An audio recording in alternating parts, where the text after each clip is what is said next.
Bismillahirrahmanirrahim. Rabbi shrah li sadri wa yassir li amri wahlul 'uqdatam min lisani yafqahu qawli. Rabbi zidna ilman nafi'an warzuqna fahman. Allahumma shalli ala sayyidina Muhammad wa ala ali sayyidina Muhammad. Bismillahirrahmanirrahim. Assalamualaikum warahmatullahi wabarakatuh. Waalaikumsalam warahmatullahi wabarakatuh.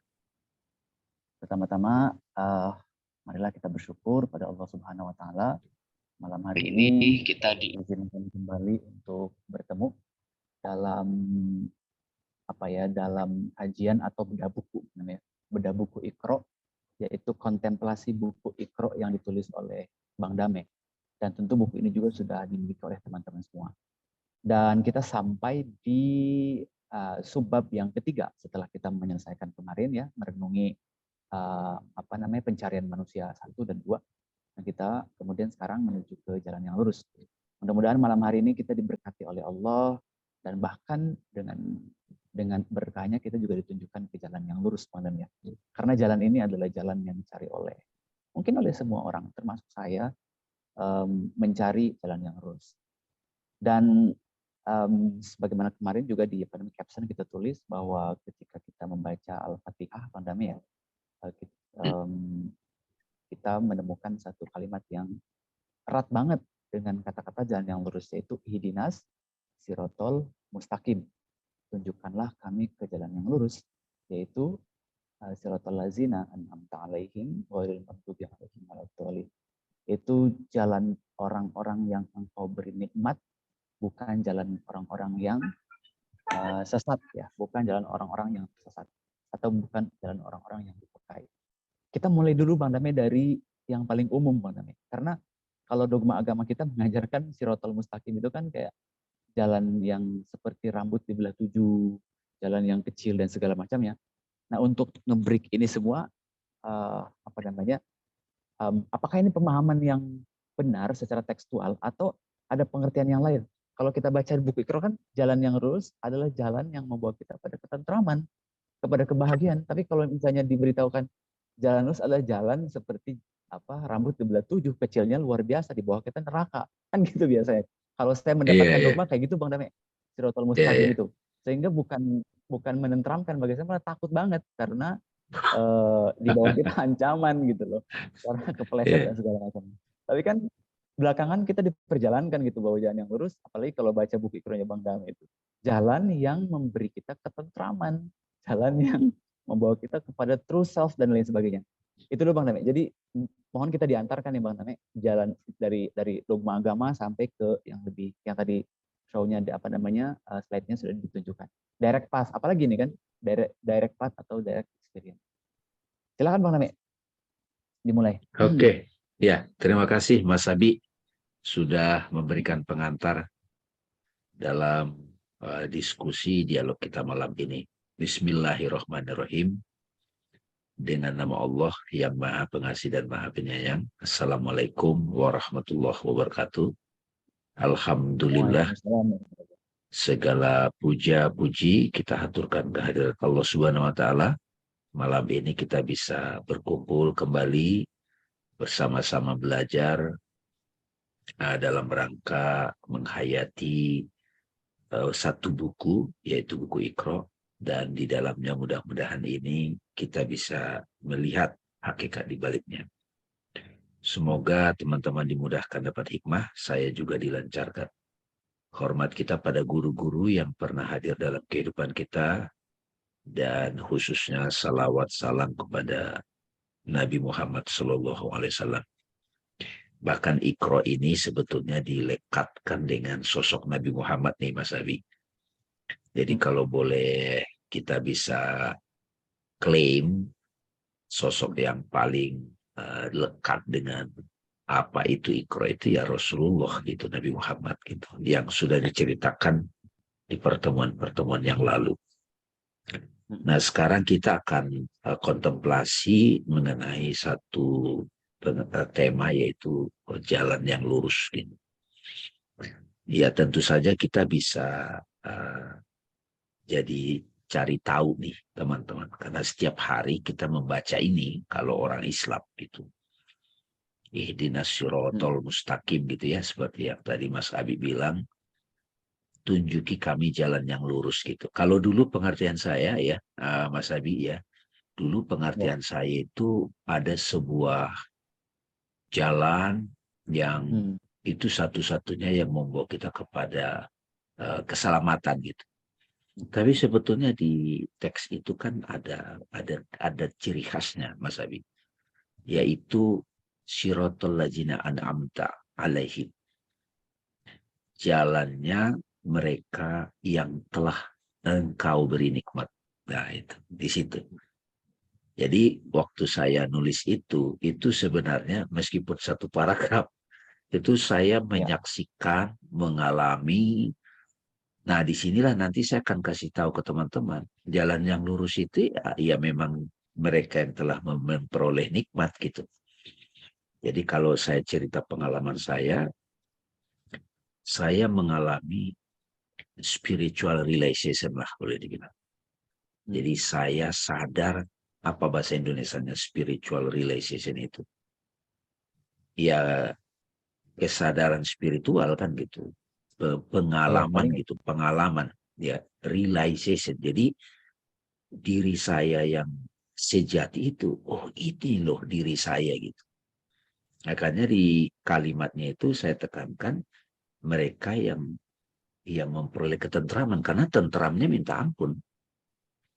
Lalu di situ juga mereka yang bisa mengamati alur pikirannya kan gitu. Kan di situ kan saya tekankan di sini apa yang dimaksud dengan jalan yang lurus, yaitu jalan yang menenteramkan jiwa kita gitu. Jadi rasanya waktu itu saya tentram, waduh nggak ada apa-apa, kayak tentram banget, dan jalan yang membuat kita mengerti siapa diri kita yang sebenarnya gitu. Jadi ngertinya itu berdasarkan ya pengalaman langsung gitu. Makanya direct path, direct experience. Ya, kita paham dengan aliran pikiran yang muncul di benak kita. Jadi kalau kita sudah sadar diri kita yang sejati dan tentram, kita jadi paham apapun yang muncul itu, mana yang mau diikutin, mana yang bukan. Jadi benar-benar ya waspodo jadi ya kalau dalam teks Al-Quran gitu. Jadi pikiran tidak lagi mengatur diri kita gitu. Asik ya gitu, kayak meteor-meteor pikiran itu lalu lalang. Meteor yang lebih gede itu perasaan, ingatan, imajinasi, image, apapun itu jadi ya standing as awareness kalau belakangan saya kenalkan gitu kan. Nah, jadi spiritual realization terus di benak kita jalan yang membuat kita senantiasa sadar sepenuhnya siapa diri kita. Jadi jalan di sini sudah mulai jadi metode gitu, metode. Jadi jalan itu satu sisi pengalaman, Mas Abi, tapi di sisi lain ya. jalan itu jadi sebuah metode gitu. Jadi jalan itu yang pertama adalah pengalamannya, nikmat. Yang kedua itu ternyata aku gitu, aku yang real gitu. Yang ketiga jalan yang sepenuhnya aku bisa kapanpun ke situ gitu. Jadi jalan yang lurus itu adalah pengalaman nikmatnya.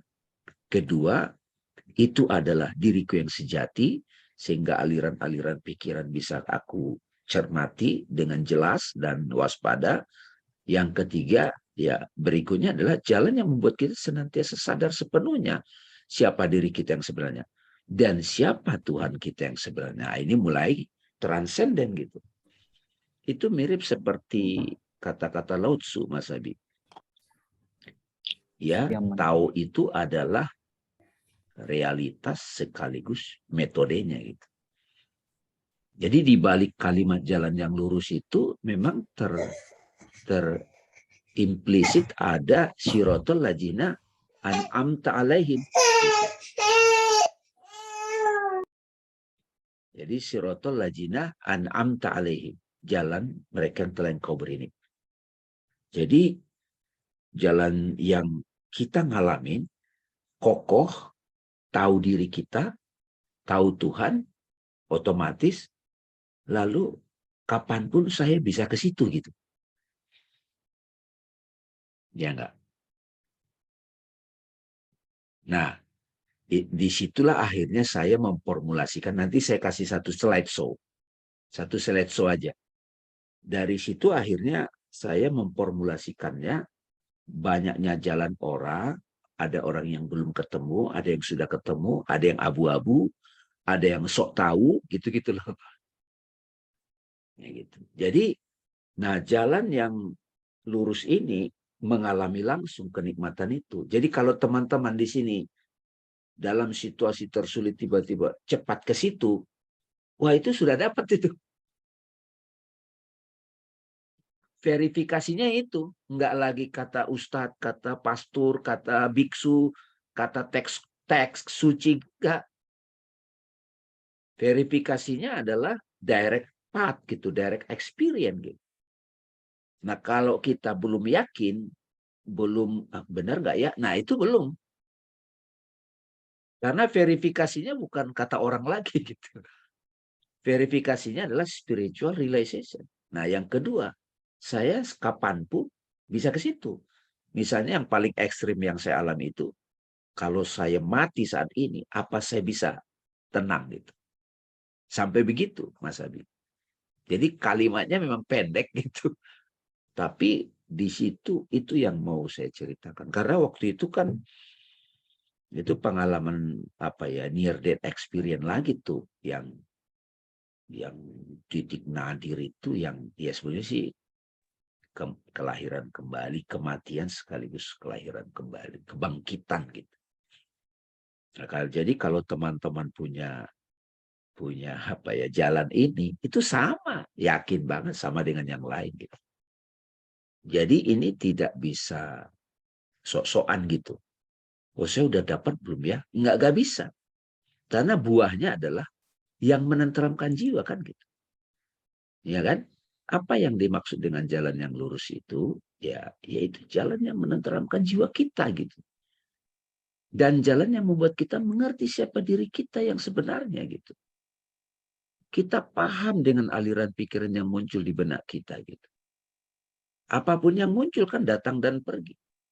Jalan yang membuat kita senantiasa sadar sepenuhnya.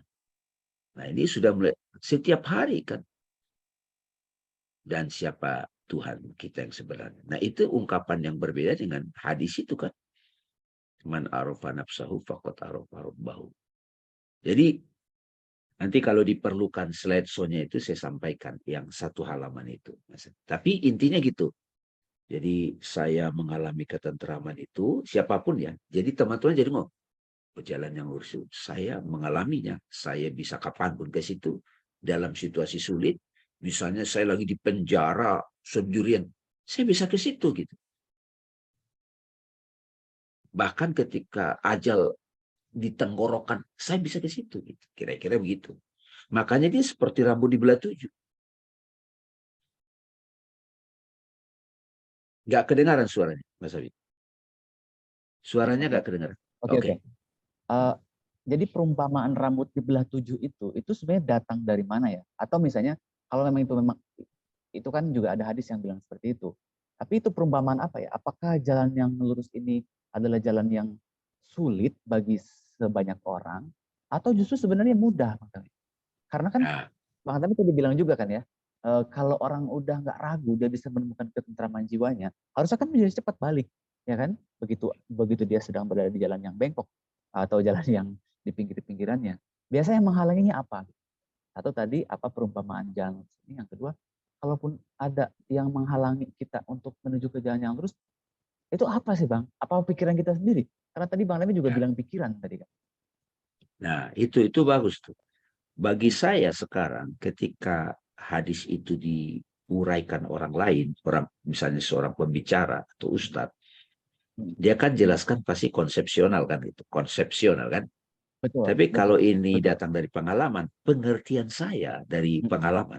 Misalnya nih saya lagi menderita masalah, menderita banget. Sebutlah deritanya itu benci sama seseorang.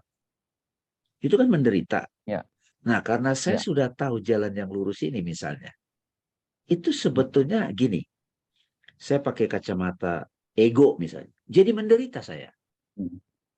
Kacamata ego nih. Nih, Iya, iya, iya.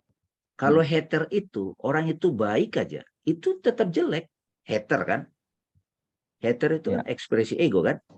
Oke? Ya, ya. Nah, begitu saya pakai mata kolbu, makasih banget dia menghina saya gitu kira-kira. Itu langsung tentram. Nah, ini mata kolbu gitu. Iya. Makanya memang kuncinya itu mengenal diri. Nah, aliran pikiran itu disimbolkan dengan ego. Ya. Ya, ego yang menyalahkan, menyudutkan, ambisi.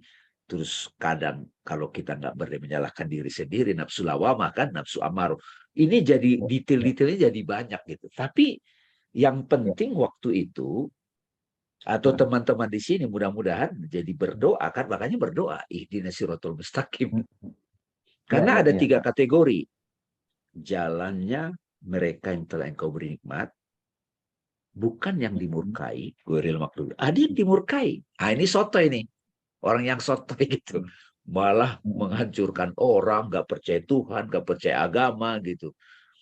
Pokoknya merasa pede nih, tapi merusak orang lain gitu. Nah, ini nggak percaya Tuhan, nggak percaya agama. Ini yang dimurkai. Ngeyel gitu. Walad dolin, bukan mereka yang tersesat. Nah, ini sok-sok tahu Tuhan, tapi sebenarnya dia nggak merasakan gitu. Dia merasa paling Ya. benar, tapi dia sendiri tidak tentram gitu. Nah, disitulah akhirnya gara-gara pengalaman itu jadi ketemu detailnya ini Mas Abi. Seven perspective, ini bahasa pikiran nih. Jadi mereka yang diberi nikmat, nah kita kan di dunia nih, yang dimurkai, Ya. ini yang sesat nih gitu. Ini bahasa pikiran Ini ya. detail dari Alphard-nya tadi ya, yang Iya, tadi jalan apa? Alphard Ada 3 jenis orang. setelah saya menulis itu, akhirnya saya ketemu rumusan ini. Ya tentu belajar sana sini. Hmm. Tapi yang Ya. paling penting pengalaman. Nah, di sini yang saya bilang, siapa yang diberi itu spiritual realization. Dia kesaksian direct part experience of the truth gitu. Bukan cuman itu, dia paham kebenaran itu, nggak bisa. Jadi dia memang matang secara filosofi juga tanpa harus jadi filosof disebutkan orang. Lalu dia bisa, nah disinilah dia bisa punya metode gitu. Nah disinilah sebetulnya agama kan, teologi, religion, dia bisa merasakan dalam praktek syariat itu sacredness gitu, kesakralan, kesucian. Dia bisa memadukan esoterik dan eksoterik, syariat dan hakikat lahir batin gitu. Nah ini yang belakangan dikenal sebagai kelompok perennialis. Itu ajaran ini abadi. Tradisionalis itu mereka yang bisa mentransmisikan kebenaran itu dalam ruang dan waktu, dalam bentuk simbol-simbol. Nah ini nih, apapun istilahnya di sini kan itu penamaan aja. Tapi 3 kategori Ya. ini Mas Abi. Yang dimurkai siapa? Nah ini, nggak ada spiritual, nggak ada Tuhan, no religion, egois, hanya percaya pengalaman yang nampak empiris dan rasional.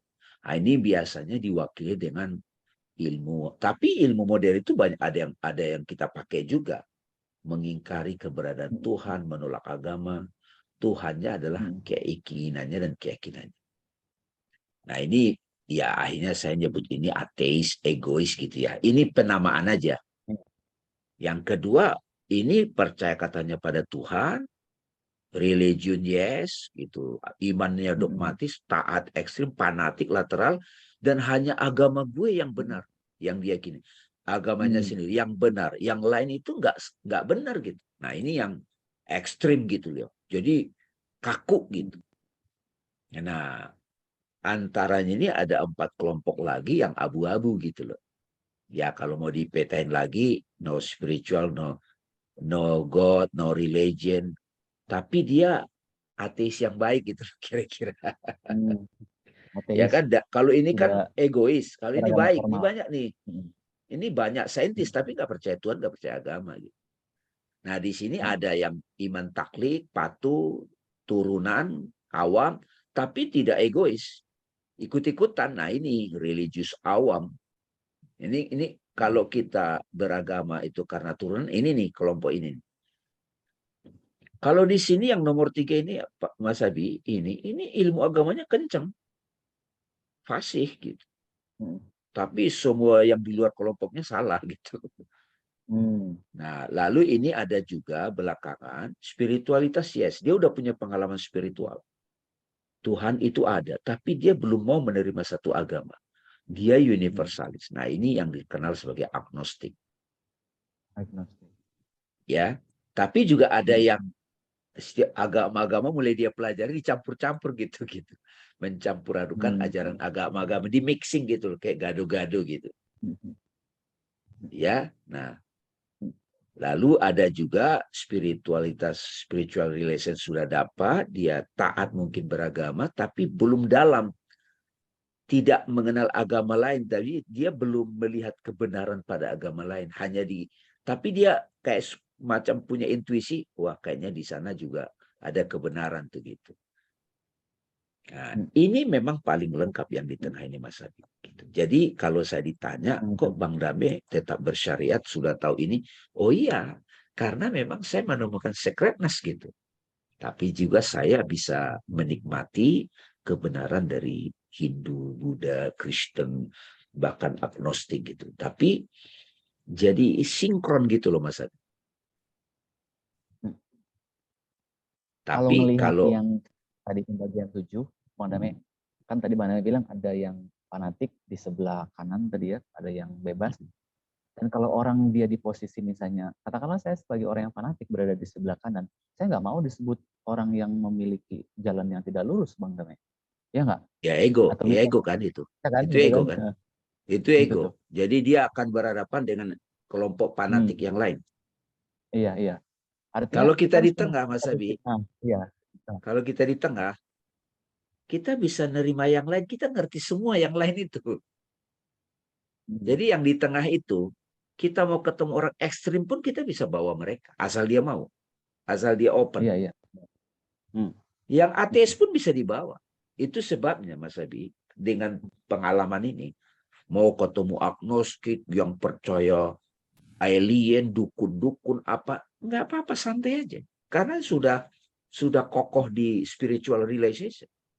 Oh, dia mau pakai Iya. jurus science, dia mau pakai jurus filosofi, dia mau pakai jurus sosiologi, dia mau pakai jurus metafisik, apa perdukunan, dia mau pakai terminologi teologi Hindu, Bhagavad Gita, Al-Quran.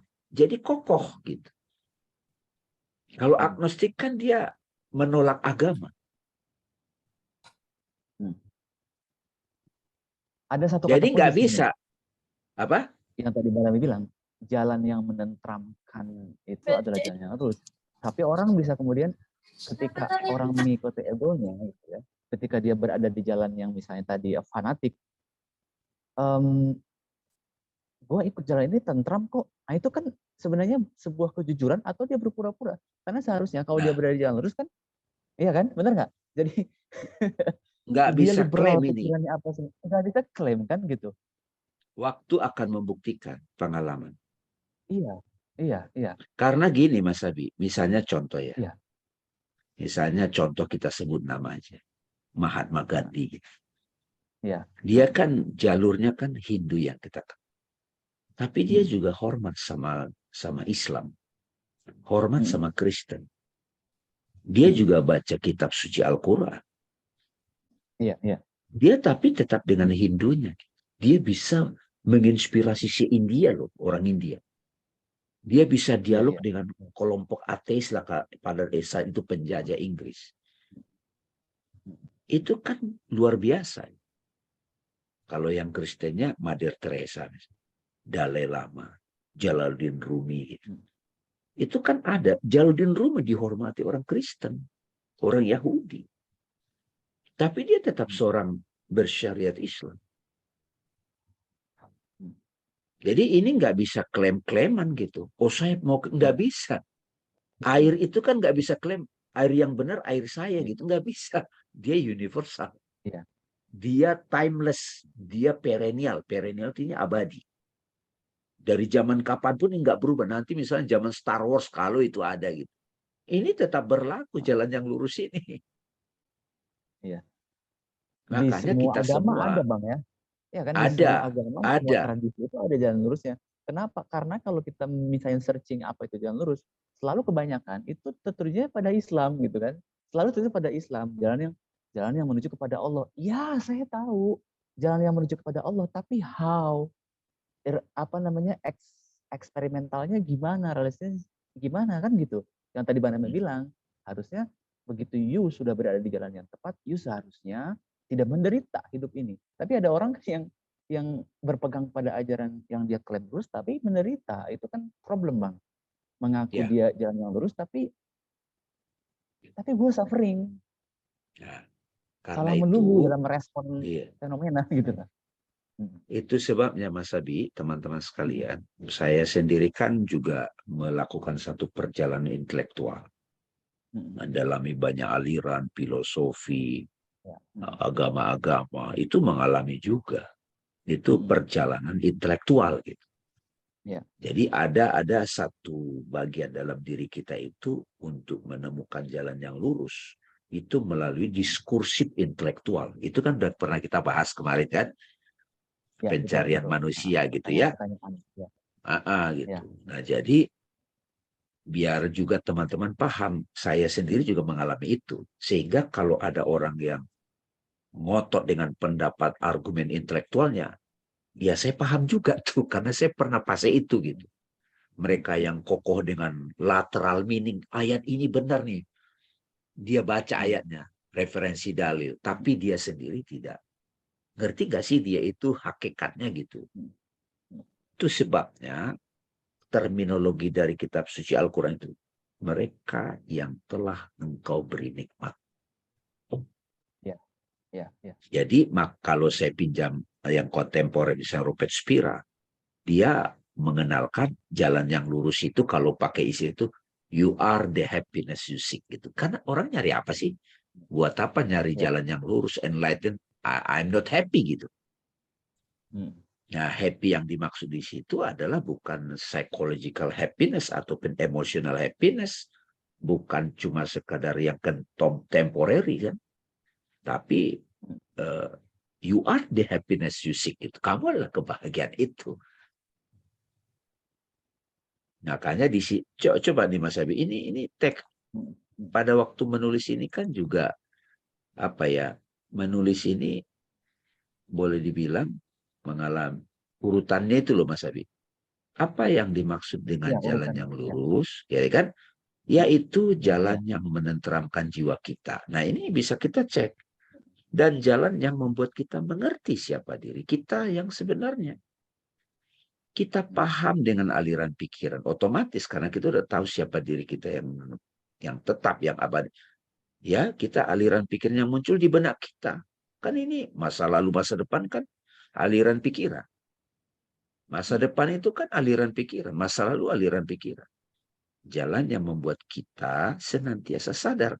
Jalan, bisa dibilang di sini metode yang membuat kita senantiasa sadar sepenuhnya siapa diri kita yang sebenarnya dan siapa Tuhan kita yang sebenarnya.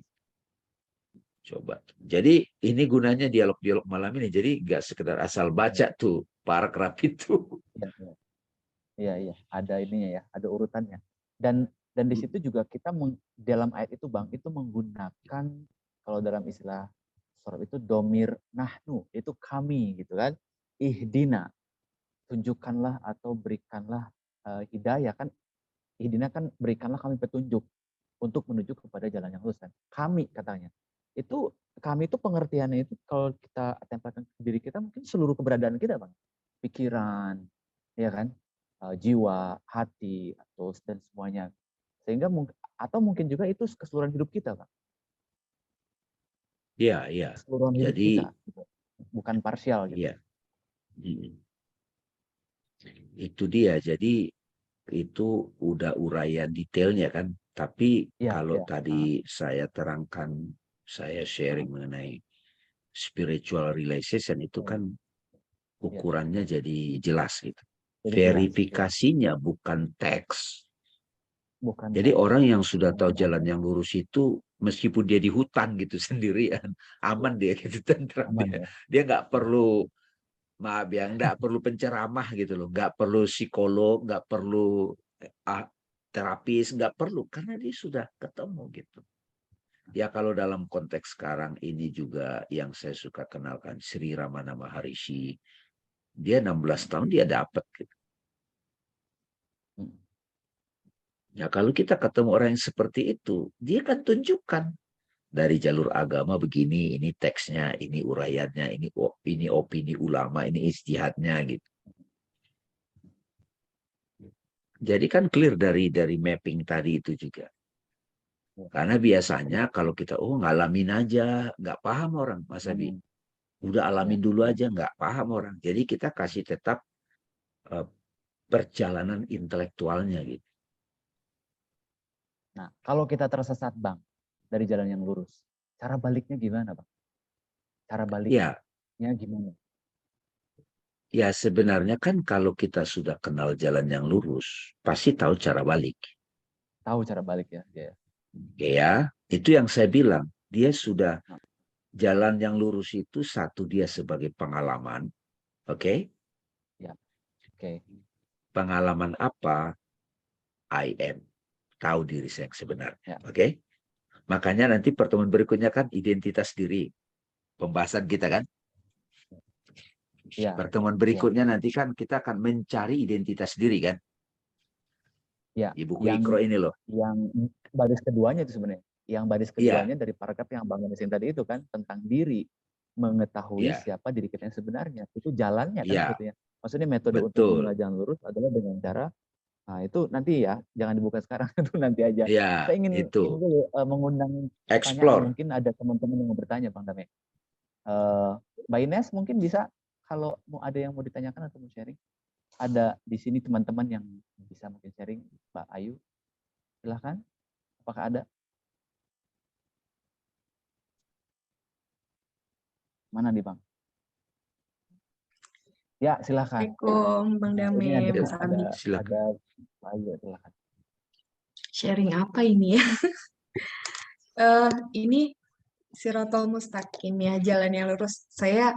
Yang saya alamin aja kali ya. Tadi kan Bang Dame menjelaskan tentang 7 perspektif. Jadi saya kan ngalamin tuh yang religius awam. Dulu anak pesantren saya tuh. Cuman kan nggak dapet di pesantren, sebutnya apa ya? Di sana seperti diajarkan untuk menjadi orang baik gitu. Tanpa kita mengerti esensinya atau pakai effort gitu. Jadi ikhlas tuh kayaknya nggak kokoh, sabar tuh nggak kokoh gitu. Masih bisa kembali sakit, masih bisa tetap merasakan rasa sakit itu ketika kita melakukan sebaik mungkin pun gitu. Nah, ya kalau udah gitu saya cari filsafat untuk belajar juga. Di sana juga ya ada penguatan-penguatan tapi dalam bentuk konsep aja. Jadi ketika saya belajar, saya ngerasa baik-baik aja gitu. Kayak, oh iya nih sembuh gitu. Seolah-olah seperti sembuh. Jadi baik, kuat lagi gitu. Tapi ya pada saat itu aja, sementara gitu. Terus saya sih dulu sering juga ikut pengajian, rajin lah ikut-ikut kajian gitu. Tapi ya gitu, semua kan yang dipaparkan adalah nggak esensi, jadi cuman permukaan aja gitu. Sampai ya itu qadarullah dipertemukan dengan Bang Dame. Dengan buku Iqra lah. Dengan buku Iqra. Ya, melalui buku Iqra itu yaitu jalan yang lurus. Sebenarnya saya masih belum ngerti awal beli buku Iqra tuh isinya kayak gimana, belum ngerti tuh. Jadi setelah Bang Dame jelaskan, itu pun perlu waktu. Sambil saya baca buku lagi terus-terusan dari mana-mana kan, Vedanta apa semua deh. Itu baru di sana saya dapat yang dimaksud Bang Dame direct. Path itu apa? Baru sesuatu yang bisa dirasakan benar dan bisa kita kembali kapanpun gitu. Nah itu saya effort banget memang. Ya translate buku, terus pokoknya rasanya beberapa tahun ini saya nggak pernah sehari pun nggak belajar deh. Pokoknya setiap hari ya cuman depan buku, depan laptop gitu. Itu karena saya tahu belum dapat gitu, belum ngerti gitu. Makanya kayak begitu. Cuman ya itu, Sirotol Mustaqim ini rahmat yang Allah kasih setelah saya belajar dari Bang Dame deh. Makanya Mas, makasih banget. Iya. Bang Dame, terus Mas Hasan ya belajar dari sini semua lah gitu. Makanya ya udah itu aja sih kayaknya Mas Abi. Pengalaman tentang Sirotol Mustaqim itu kalau penjelasan direct path kayak gimana itu kan nanti Bang Dame jelasin ya. Tapi yang pasti setelah kita mempelajari ini justru pelajaran-pelajaran dulu di pesantren yang atau Al-Qur'an bisa lebih kita dalamin dan mengerti lebih dalam gitu. Karena udah lebih ke hakikatnya gitu. Itu sih yang saya rasain ya. Gitu. Gitu aja kayaknya. Terima kasih. Udah sharing. Waalaikumsalam. Bagus ya Madam ya. Jadi orang ketika sudah menemukan direct path atau jalan lurus itu justru kayak ada merasa bimbingan dari dalam kan ya. Iya, Mas Abi. Terima kasih ya Denayu ya. Sharing dari Denayu. Saya belum pernah ketemu Denayu teman-teman. Secara fisik nggak pernah ketemu. Tapi dari dialog-dialog sangat intens dengerin IG Live, terus kelas-kelas, terus juga kirim-kiriman buku gitu ya. Itu yang saya bilang Mas Abi. Tuhan memberikan kesempatan pada siapapun untuk terbuka. Sebetulnya dikasih kesempatan. Dan orang nanya, siapa yang berkesempatan Bang? Semuanya. Terus cirinya apa? Saya suka kasih tahu juga. Cirinya orangnya tulus. Orang tulus itu kan kita bisa rasakan. Jujur sama diri. Ya, kalau dia belum tahu ya nggak sok tahu gitu. Tulus gitu. Rendah hati gitu. Nah, nanti Tuhan tahu banget itu bagaimana dia akan dipertemukan dengan pengalaman, dengan informasi, dengan YouTube kalau sekarang, dengan buku, bahkan dengan sosok fisik gitu, guru gitu. Nah, kalau seorang guru yang sudah atau sahabat spiritual yang sudah tahu Sirotol Mustaqim itu atau direct path itu, dia bisa tahu kok. Kayak cahaya kan tidak perlu ditutupin gitu. Makanya perumpamaan dari enlightenment kan, cahaya atau Allahun Nur gitu. Roh itu cahaya juga. Gitu. Orang yang sudah punya sudah sadar dia cahaya, ya melihat dengan cahaya gimana sih Mas Abi gitu. Nah kalau mau detailnya kan nanti kita bahas mencari identitas diri. Terus ada 7 degree of soul gitu ya. Terus juga macam-macam lah gitu. Nah verifikasinya itu kalau untuk tahap awal ada seorang guru memverifikasi. Ya saya juga mengalami itu Mas Abi. Jadi ketika ketemu seorang guru yang kita rasakan lebih terang cahayanya lah gitu. Kan kita kayak kurang yakin gitu. Kita datang, gurunya bisa lihat gitu. Bisa tahu. Karena dia cahaya gimana sih?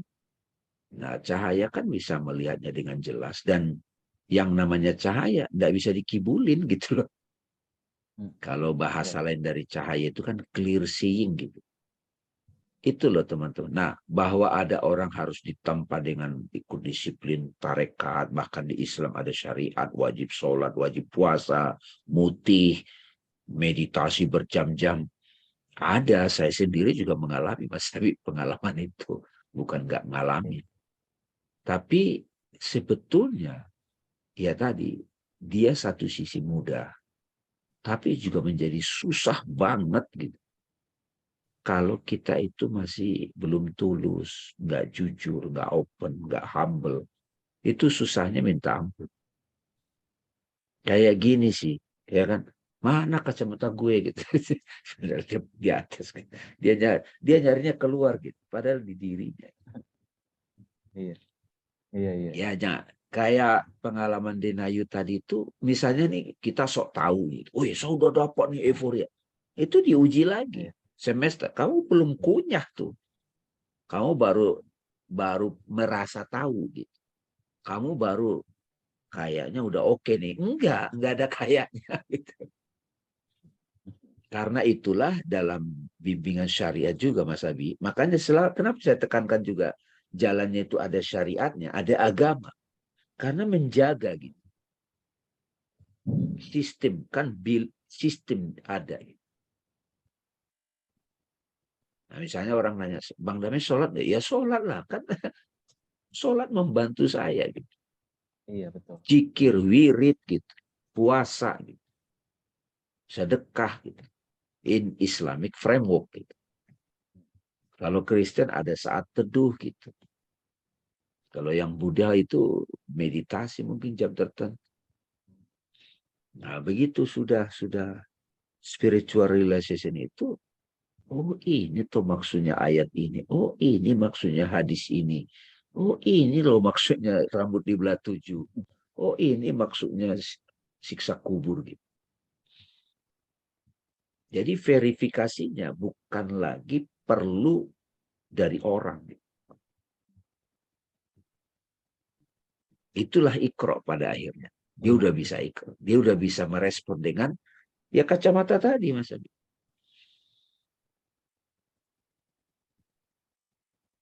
Dalam mencari jalan yang lurus, Bang Damai, apakah ada hambatan? Maksud saya, hambatan paling utama dalam menemukan jalan lurus itu apa kira-kira? Supaya kita bisa ngeh nih dalam kehidupan sehari-hari. Ya kan? Itu dia. Kalau bicara uraian lagi nih, ada Ya, jalan itu namanya penderitaan. ya. Jadi kalau kita sok tahu atau kita merasa itu Tuhan kirim penderitaan. Penderitaan itu sebetulnya undangan. Nah, Ya, kalau betul. kita masih nggak ngaku, masih angkuh, itu halangan terbesar. Ya, ya. Nah, yang kedua ada juga jalan kita tiba-tiba takjub pada orang, pada penampilan lah, itu beauty. Nah, itu love. Ya. Jatuh cinta atau jalan cinta itu juga salah satu jalan. The way of love, maaf. Nah, kalau di kita ini kita juga menekankan jalur pengetahuan. Yana yoga kalau di ininya. Itu ma'rifat. The way of knowledge. Jadi halangannya itu kita masih terlalu mementingkan yang artifisial, yang palsu. Makanya jujur itu penting. Jujur sama perasaan sendiri. Tapi kan kalau sama orang kita susah banget jujur kan gitu. Kalau kita bisa ketemu sahabat yang kita bisa jujur apa adanya, wah itu top tuh. Ya, ya. Saya juga lihat tuh orang ini jujur nih nyarinya. Oh ini masih belum mau jujur nih. Yang nggak bisa dikasih, nggak bisa ditemenin juga. Barusan saya mau nanya gitu. Misalnya kita, let's say, kan orang yang sudah menemukan jalan itu kan dia nggak ada keraguan, kan? Maksudnya dia tahu kalau dia berjalan itu. Lalu kita kan hidup bersama orang-orang, keluarga dan segala macam. Kita pengen nih berbagi atau mengajak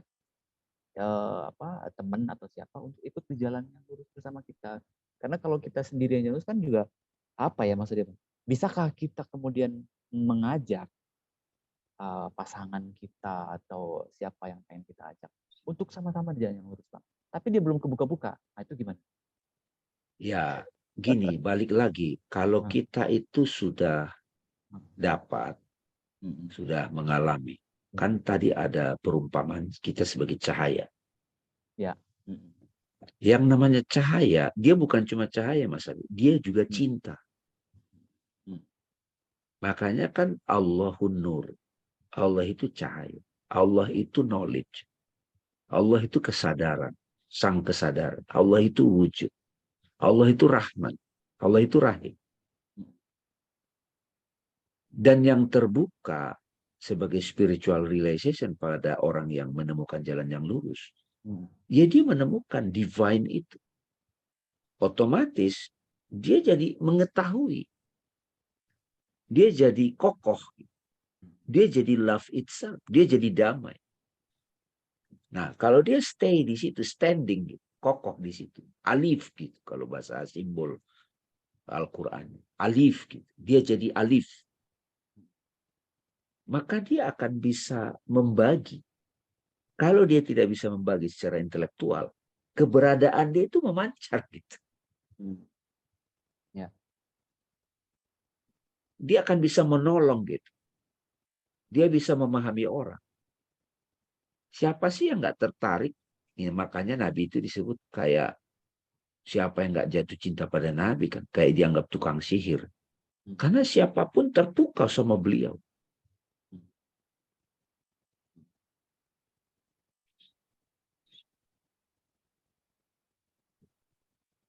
Itu Mas Abi. Jadi otomatis gitu. Dan dia tahu bagaimana membimbing yang belum tahu. Oke. Ya. Terima kasih Bang. Nih kita undang lagi kalau ada yang mau bertanya. Mbak Ines mau atau ini ada yang menyapa nih? Siapa? Mungkin mau bertanya? Tapi udah clear ya Mas Abi ya? Udah Ya, ya? clear Bang Gabe. Betul. Nggak Jadi terasa untuk udah 1 jam teman-teman loh. hampir 1 jam. Ya, udah mau 1 jam. Cuman kita nggak bisa ke sub berikutnya itu buat nanti Bang. Jadi kita fokus di dulu. Apa namanya, bahwa kita diperjalankan untuk mencari jalan yang lurus. Itu sebabnya kenapa dalam setiap sholat diulang-ulang terus, tujukanlah kami ke jalan yang lurus, jalan yang membawa kepada ketentraman.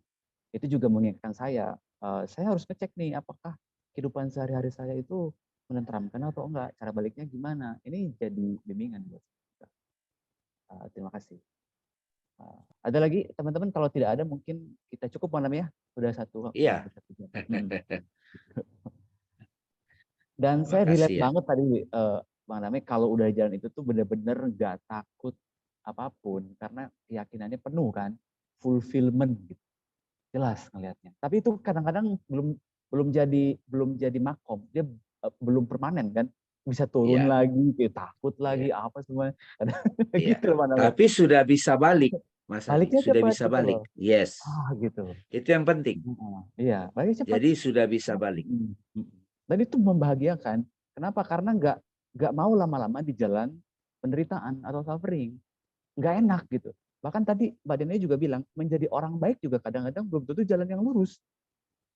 Ya kan?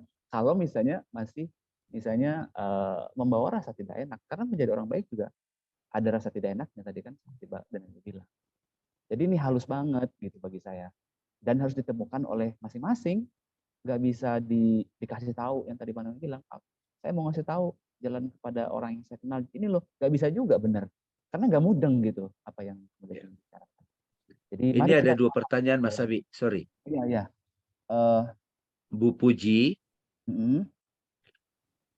experiencing the truth sama dengan Iqra ya Bang Dame. Iqra itu sebetulnya kan perintah kepada Nabi untuk melakukan satu penelitian. Iqra, telitilah, bacalah, selidikilah. Tapi di situ ada perintah Allah juga, bacalah dengan nama Rabb gitu. Nah, di situ mengisyaratkan kita membaca dengan nama Rabb-mu gitu. Nama Rabb-mu gitu. Nama Rabb-mu. Bukan dengan mata, bukan dengan akal, tapi nama Rabb. Baca dengan nama Tuhan, keberadaan Tuhan in you gitu. Yang menciptakan, yang memproyeksikan. Jadi otomatis orang yang sudah bisa Iqra, yang sebenarnya adalah mereka juga sudah kenal dirinya. Karena itu dia menyikapi apapun dengan nama Rabb. Dia melangkah akhirnya bahkan dengan nama Allah gitu. Tapi kalau di ayat Al-Alaq tadi, Iqra bismi Rabb, bacalah dengan nama Rabb-mu, ya kan? Yang di kamu itu. Tapi kalau sudah sadar, ternyata aku yang ilahi itu adalah aku yang sama dengan yang universal. Tetesan air itu sama dengan selautan gitu, samudra gitu. Lalu kita melangkah nih sebagai individu yang terbatas. kita melangkah dengan nama Allah. Karena dengan nama Allah kita jadi dapat perlindungan. Allah Ar-Rahman Ar-Rahim. Hasilnya apa? Alhamdulillah. Sempurna. Itu jadi ada perbedaan antara nama Rabbmu dengan nama Allah. Nah, ini udah mulai detail tuh. Ya. Terus ini ada lagi yang apa? Bila diasumsikan jalan yang lurus itu suatu path yang dilalui, maka dengan cara apa supaya ketentraman pengenalan diri dan aliran pikiran mencelik benak itu dapat dipahami dengan benar. Ini nih, kalau kan di sini kan tadi saya bilang nih Mbak ya, apa yang dimaksud dengan jalan yang lurus, yaitu jalan yang menenteramkan jiwa kita kan, lalu dan jalan yang membuat kita mengerti siapa diri kita yang sebenarnya. Ini kuncinya nih. Jadi diri kita yang sebenarnya ini ternyata dia adalah ketentraman itu. Diri kita yang sejati itulah ketentraman itu. Dia identik gitu. Bahkan diri kita itu adalah cinta itu. Iya, dan kalau bicara cara, tadi Bang Dana bilang kan dengan cara apa? Ya banyak caranya. Nah, Iqra ini kan salah satu metodenya kan untuk. Iya, Iqra itu metode. Iya, salah satu. Kita belum ke situ ya. Kita belum ke nanti. situ ya. Belum. Iya. Benar-benar. Sebab kalau dengan cara sholatnya benar, itu juga bisa jadi menenteramkan. Itu juga jadi satu jalan kan gitu. Kemudian apalagi ya ibadah-ibadah. Gini Mas Abi, untuk tahap awal itu Iqra dulu sebenarnya. Iqra dulu, ya harus. Itu pintu masuk. Setelah kan, pintu masuk itu Iqra. Iya. Baru dari situ kan baru ada nanti sholat. Sholat itu menjaga kita tetap sadar. Iya, betul. 5 menit, 7 menit gitu. Baru dalam kehidupan itu aktivitas jadi zikrullah. Jadi ibadah. Dan Iqra itu juga perlu dilatih agar pikiran itu terbiasa kan. Untuk kan, untuk observe, untuk memilah-milih mana yang harus dipahami dan segala macamnya. Gitu kan. Jadi kayak semacam mungkin juga bisa dibilang kayak bertafakur Bang ya. Jadi kayak merenung gitu. Iya. Ya ini yang mau kita coba jalanin kan dalam beberapa pelan-pelan ya. Berparagraf. Gitu. Berparagraf pelan-pelan insya Allah mudah-mudahan. Ini ada lagi nih Mas Abi, Puji, satu lagi terakhir. Ya, boleh. Apa tuh? Mana? Coba kita lihat. Agak panjang nih ya. Terima kasih Bang Dame. Tanya lagi Bang, ketika kita sudah sampai pada kesadaran spiritual, remembering who am I, the pure essence, lalu apa? Lalu hal ini triggering kegelapan atau katakanlah orang yang masih menganggap diri sudah jalan yang lurus, tapi masih suffering. Mereka jadi meragukan, bahkan mencari-cari kesalahan kita. Kita cukup witnessing dan standing as awareness aja kan. Kalau masih denial, ya bye aja gitu. Nah itu mungkin juga ada penjelasan di surat Yunus 41. Nah itu gimana? Iya, jadi seperti yang Mas Abi bilang tadi, kalau kita benar-benar sudah spiritual realization itu kan, derita itu kalau datang itu bagian dari pembelajaran dan juga drama hidup atau tarianlah panggung sandiwara. Ya kalau kita lagi acting marah, ya marahlah di situ kan. Tapi begitu turun panggung kan, malam-malam kita udah turun panggung nih malam-malam. Saya nggak mau bilang mati dulu gitu kan. Jadi gitu pulang ke rumah, setelah sholat isya, kita duduk diam. Kita kan turun panggung. Masa kita masih membawa derita itu? Kalau kita masih membawa derita, berarti belum sadar gitu. Iya, betul. Mungkin juga ada perbedaan Mbak Puji antara suffering dengan pain kan Bang Nami. Kalau pain itu kan kayak kita nonton drama atau film yang menyedihkan, kita bisa ikut sedih, tapi kita tahu kesedih itu nggak sampai ke diri kita. Tapi kalau suffering kan respon kita pada keadaan kan, pada situasi yang membuat kita jadi down dan segala macam. Itu nanti mungkin ya nanti pembahasan tentang suffering dan pain. Iya, kalaupun misalnya itu kita ini kan, kalau kita sudah menyadari diri kita yang sejati, identik dengan peace, happiness itself. Jadi apalagi yang akan membuat dia menderita? Menderita itu tidak lain ketika saya login pada ekspresi, pada pikiran, pada identitas. Nah itu, makanya kan mencari identitas diri. Pada personalitas. Iya. Yang ke depan kita ngomongin tentang identitas diri, mencari identitas diri. Oke Bang Dame, saya rasa cukup Bang Dame untuk Oke. Terima kasih ya teman-teman ya. Terima kasih banyak teman-teman. Insya Allah nanti kita upload di YouTube supaya bisa ditonton ulang. Oke, terima kasih teman-teman. Saya ucapkan Bang Dame terima kasih juga sudah bisa berbagi buat kita seperti ini. Saya ucapkan assalamualaikum warahmatullahi wabarakatuh. Makasih teman-teman. Assalamualaikum. Makasih Bang Dame, makasih Mas Abi. Terima kasih Kang Abi. Assalamualaikum.